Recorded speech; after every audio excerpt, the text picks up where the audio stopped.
Let's get right into it. Number 6. The 2-minute morning sunlight stare. Some people do sunrise yoga, some people journal for an hour. You're going to stand outside like a confused plant for 120 seconds. That's it. That's the whole habit. Here's why it's not insane. Your brain has a tiny cluster of cells behind your eyes called the suprachiasmatic nucleus, which sounds like a spell from Harry Potter but is actually your internal clock. This thing controls your sleep, your mood, your energy, basically everything that makes you a functional human instead of a sentient bag of anxiety, and it syncs itself using one thing: morning light. Not through your window, not through sunglasses, direct, unfiltered, early morning sunlight hitting your retinas. When you do this, you're telling your brain, hey, it's daytime now. Wake up, make serotonin, stop producing melatonin, get your act together. It's like rebooting your internal software, and the effects are absurd. Better sleep at night, more stable mood during the day, less grogginess. You're literally debugging your circadian rhythm by staring at the sky like a weirdo for 2 minutes. The best part? You can do this while holding coffee, checking your phone, or mentally rehearsing arguments you'll never have. You don't need to meditate or be present, just exist, outside, with light on your face. Your ancestors did this by default because they didn't have blackout curtains and doom scrolling. You're just catching up. Number 5. The gratitude micro-journal. You know what's wild? Your brain is basically a pessimism machine. Evolution designed it to scan for threats, catastrophize about the future, and replay every embarrassing thing you've ever done at 2 a.m. It's like having a security guard who never sleeps and thinks everything is suspicious. So when people say, just be grateful, they're technically asking you to rewire millions of years of survival instinct. Cool. No pressure. But here's the thing, it actually works, and you don't need to write a novel about it. The habit is stupidly simple. Every night, write down 3 specific things that didn't suck. Not, I'm grateful for my family, that's too vague, and your brain will ignore it like a software update notification. Instead, go microscopic. The barista remembered my order. My neighbor's dog wagged at me. I found a parking spot on the first try. Specificity is the key because your brain loves details. It's like giving it a tiny treasure map to positive memories. What happens is this. Over time, your brain starts actively hunting for good moments throughout the day because it knows it'll need to report back later. You've basically gamified optimism. And the weirdest part? After a few weeks, you'll notice you're slightly less miserable by default. Not cured, not transformed, just incrementally less dead inside. Which, honestly, is a win. Number 4. The post-meal 10-minute walk. Okay, so you just ate. You're full. Your body is in digest mode, which makes you want to either nap or become one with the couch. This is extremely normal. But here's the move. Instead of surrendering to the food coma, you go outside and walk for exactly 10 minutes. Not a workout, not a power walk. Just a slow, aimless stroll like you're a sim whose player forgot to give them a task. Why does this matter? Because moving your body right after eating does a bunch of things your brain interprets as, life is good, actually. First, it regulates your blood sugar, which prevents the post-meal crash that makes you feel like a deflated balloon. Second, it triggers a gentle release of endorphins, not enough to make you high, but enough to take the edge off whatever low-level dread you're carrying.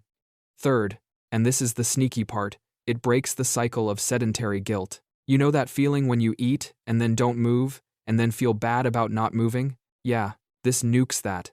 But the real magic is psychological. A 10-minute walk gives your brain a buffer between consuming and collapsing. It's a tiny reset button. You come back feeling slightly more alive, slightly less sluggish, and weirdly more motivated to do other things. It's like you tricked your nervous system into thinking you're the kind of person who takes care of themselves, and if you do it enough, you might actually become that person. Wild. Number 3. The name game. Your brain is incredibly selfish. It doesn't care about other people's problems, their hobbies, or their dreams. But you know what it absolutely loves? Itself. Specifically, the sound of its own name. There's actual neuroscience behind this. When someone says your name, your brain lights up like a Christmas tree. It's pure dopamine. So, here's the habit. Start using people's names when you talk to them. Not in a creepy corporate way where you're like, great point, Jennifer, every 5 seconds. Just sprinkle it in naturally. Thanks, Mike. Hey, Sarah, quick question. You're right about that, Chris. What happens is twofold. First, people like you more, because you've made them feel seen without even trying. Their brain gets a little hit of, oh, this person actually knows I exist. which is surprisingly rare in a world where most conversations feel like two people waiting for their turn to talk. But here's the part that affects your happiness. When people like you more, they're nicer to you. They smile more. They're more patient. They're more willing to help. And your brain picks up on this and goes, people are being cool to me today. It doesn't realize you engineered the whole thing. You've hacked social interactions to create a feedback loop of tiny positive moments. The weirdest part? You'll also remember people better, which makes you feel more connected to the world instead of floating through life like a ghost. It's such a small thing, literally just saying a name, but it compounds. You're basically sprinkling dopamine into every conversation, for them and for you. Number 2. The 5-breath reset. Okay, imagine this. You're stressed.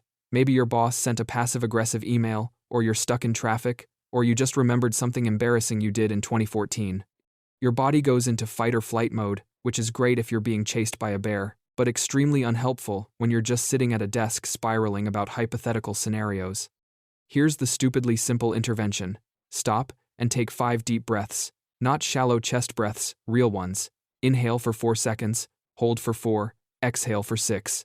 That's it. 5 times. Takes maybe 40 seconds total.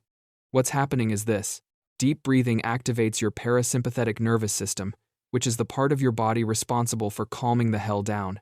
It's the antidote to the stress response. When you exhale slowly, you're literally sending a signal to your brain that says, false alarm, no bears, we're good. Your heart rate drops, your blood pressure lowers. The cortisol flooding your system starts to chill out. But the real magic is the interruption. Stress spirals because your brain gets stuck in a loop. Bad thought triggers bad feeling, which triggers worse thought, which triggers worse feeling. The 5 breaths break the loop. It's like hitting pause on a horror movie. You're not solving the problem, but you're giving yourself a tiny window to think instead of just react. And that tiny window is often the difference between sending a calm response and rage quitting your entire life. So, yeah, breathe. It's free therapy. Number 1. The dopamine menu. Your brain runs on dopamine. It's the neurotransmitter that makes you feel motivated, excited, and alive. Problem is, modern life is designed to hijack your dopamine system with stuff that feels good for 3 seconds and then leaves you emptier than before. Social media, junk food, online shopping, all of it spikes your dopamine and then crashes it, leaving you in a worse mood than when you started. So here's the move. Create a literal list of things that give you healthy dopamine hits and keep it somewhere visible, on your phone, on your fridge, wherever. This is your dopamine menu. It's a list of small, specific activities that make you feel genuinely good without the crash.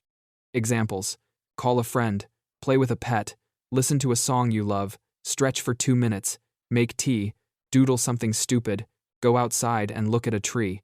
The key is, they have to be things you can do in under 10 minutes, because if they take too long, you won't do them. Now, when you're feeling blah and your brain starts whispering, you should scroll Instagram for an hour, you consult the menu instead. You're giving yourself a curated list of options that actually work. It sounds ridiculously simple, but the act of choosing from the list tricks your brain into feeling autonomous, which is its own dopamine boost. You're not being told what to do, you're deciding. Over time, you'll notice you reach for the menu more and reach for the garbage dopamine less. You're retraining your brain to seek out things that actually nourish it, instead of things that just numb it.